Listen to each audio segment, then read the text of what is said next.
Happy Friday. Glad to be amongst you all for another year. It's 2020. We're excited.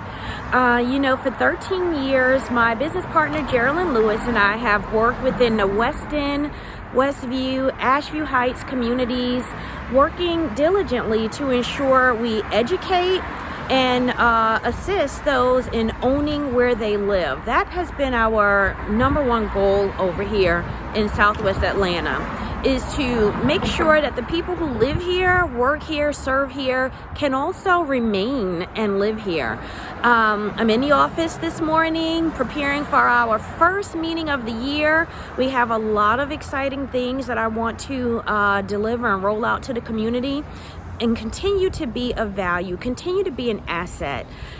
Sometimes we get a bit sidetracked when life happens, but we have tried to strive to remain an asset, to remain one that you can come to, seniors, renters, our youths. We want to do a lot of program implementation within our community and just make sure that we're more than just a real estate brokerage.